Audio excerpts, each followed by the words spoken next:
Today guys, medyo malaki-laking box i-unbox natin. And nandito yung bagong investment ko, si Dream L10S na Ultra Robot Vacuum. So instead na nagwawalis ako, nagmamap ako ng floor namin, I do other thing that is more important to me. Like mag-review. Iakit ko lang no, para makita yung box na ito. Ang laki.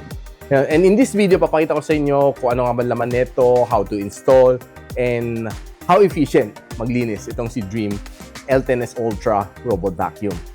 Tara, let's go!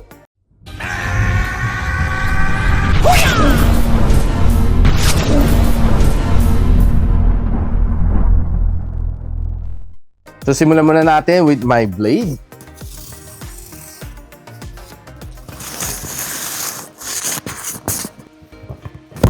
Basically, I'm seeing box inside the box. Yan, kita ng Dream L10S Ultra Gen 2 Robot Vacuum, no? So, ito yung mga features na 5,200 mAh ang battery, map extend, no? Robot swing technology. Meron siyang fully automated na base station. Malakas ang kanyang paghigop, 10,000 na PA, na duo scrub mapping system. And meron siyang smart pathfinder technology. So, bubuksan din natin. Dalawang box pala to. Kala ko isa lang. Meron tayong user guide. Meron tayong isang rampa na ginagamit to para bumalik yung robot vacuum sa kanyang base station. We have yung kanyang dustbin. Ganito siya, no? You have yung robot vacuum dito. Ito yung kanyang base station, no? Tanggalin natin. Plastic. Uy! Linis. Puti. From Dream or Dreamy. Ito yung L10S Ultra. Meron siyang camera sensor dito. Yung kanyang mga buttons. Andito ang kanyang exhaust. Meron siyang LiDAR navigation. Andito ang kanyang main brush sa ilalim. Ito yung lagay ng kanyang map. Andito ang kanyang side brush. And sa loob yung kanyang dustbin. Ganito yung tsura. So, isi-set up muna natin no, kasama yung base station. Hindi ko na siya maakyat dito kasi medyo mabigat. So, tara pakita ko sa inyo paano siya gamitin and all the other things that you need to know. So, right now, quickly walk through ko lang kayo dito on this robot vacuum. So, pag open natin, you'll see a water container. This is for clean water. And this is the waste bin. So, mga dirty water dito papasok automatic on its own. No? Then, siyempre, fill up muna natin ng tubig to. Okay? Bubuksan ko to. Then, we'll fill it up with water. Kaya we can see na puno na siya ng tubig. So, let's put it back. Pabalik lang natin. And close. Pagdating naman dito, makita natin na it's auto-emptying dust collection.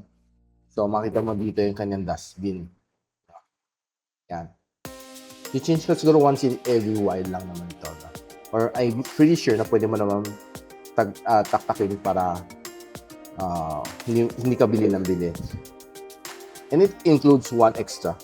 Okay, so ganito na siya. Sasara mo lang. So makita natin dito siya automatic nagwa-wash ng kanyang map and nag-empty mag-isa ang kanyang dustbin. Pag open mo na itong robot vacuum, kanyang cover na, kanyang lid cover. Ito yung kanyang dustbin. Nandito ang kanyang filter. And importante ito yung QR code na da-download mo yung app. Yung mga buttons. On the opposite side, dito ang dalawa kanyang map, wet map. Then ito kanyang main brush roller. Then ito yung kanyang side na brush. Here are some sensors. And kanyang main wheel. So next thing to do is to install yung Dream Home na app. Grabe, ang dami na rin product ng Dream, no? Woo! Wow. So right now, prepare na natin. So ganito yung itsura ng kanyang interface. You can clean the pwede kang mag-select ng room mo kasi since it's newly configured, so you can edit your map dito. Yan. Depende sa cleaning, anong klaseng cleaning gusto mo. And you can freely customize it to whatever you want. Normally, I go for vac and mop standard para medyo mas matipid sa kuryente. Pero kung feel mo marumi yung bahay mo, kwarto mo, you can always go to max. Pero kung room na malinis, okay na siguro to. Map washing frequency by 20 square meter. So, mas okay to. Feeling ko, standard na. S. So, tara, let's try to get it moving. Oh, by the way, before I forget, meron pala siyang kasamang ganito, no? Cleaning agent. Pwede mo ihalo sa loob ng tubig. And of course, this one, brush na. Importante ito. Lalo kung tatanggal ka ng mga hair, importante ito. Sobrang okay ito. So right now, maglalagay lang tayo ng kunting dust sa floor. I'll be using baby powder as symbolize ng dust na. Yan. So makita mo. You'll be scattering this around. Let's see how well it will clean. Okay. So yun guys, nakita nyo. Ang dumi yan dusty. So let's get it started. So all you need to do is just press the clean button. Start cleaning na daw. Okay. Ayan na. So watch it do its wonder. So medyo natagalan lang siya, no? Nag-refill siya ng tubig. Take a while. So right now, nasa-scan mo na siya since it's first time.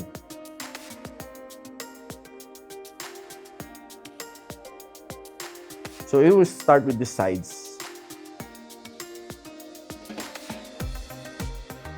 Panoorin natin siya slowly. So maganda scan niya, no? Unlike ibang robot vacuum, nababangga nila. No? And this one, hindi siya bumabangga. Kasi meron siyang LiDAR. No? Iniwasan niya. Yan, tira mo. Yun ang gusto ko sa kanya rin. No? Yun ang wala ng ibang robot vacuum. Mayroong robot vacuum, nababangga na nila yung object bago nila ma-detect na kailangan nila mag-stop muna, pause muna for a while. No? This one, hindi. Okay siya. I would say okay siya. Sarili siya nakaka-detect via its LiDAR. So, lapitan natin. Let's watch it work. So, ganun siya, no? Yun ang ganda sa kanya. Meron siyang map sa likod na sarili na si-stretch out to reach yung mga sulok-sulok. No? Pupuntahan na niya all four corners muna ng bahay.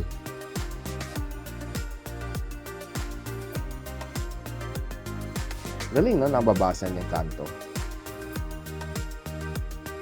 Ito yung sinasabi kong map. Ini-stretch out niya.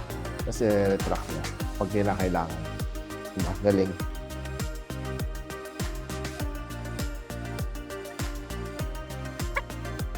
Iwasan niya yung door stopper.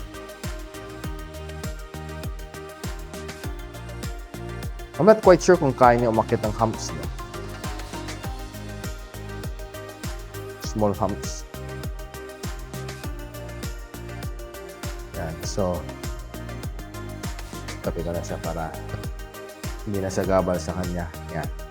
So, let it do its thing. So, panoorin na lang natin siya.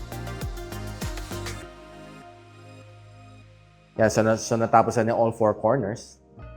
I think meron na siya idea kung ano itsura ng kwarto. So, yan. Kita natin, no? Nakita na niya all four corners ng bahay. So, I think, alam na niya kung ano kailangan niyang gawin. So, let's watch paano niya linisin ang dumi, no? Yan. So, habang binabrush niya, the next thing na gagawin niya, mamap siya sa puwet niya. No? Using yung dalawang map niya. That will ensure na mas malinis siya.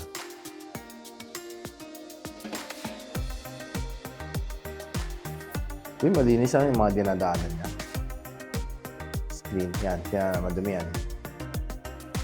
Yun, no? Wala. Clean. Yeah.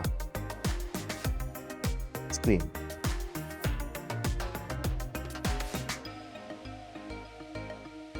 Ang patapusin lang natin yung area niyan.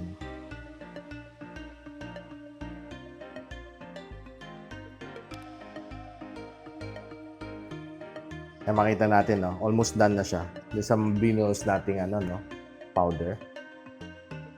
Looks quite effective, Ang tatanungin mo.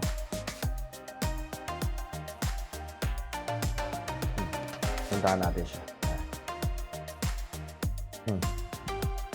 O, diba? Clean?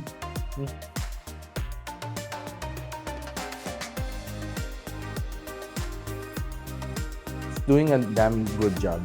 No? Yun.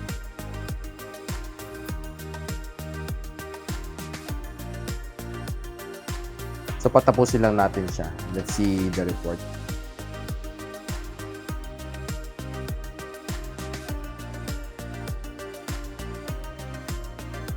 Then, babalik na siya sa dock niya. Yan.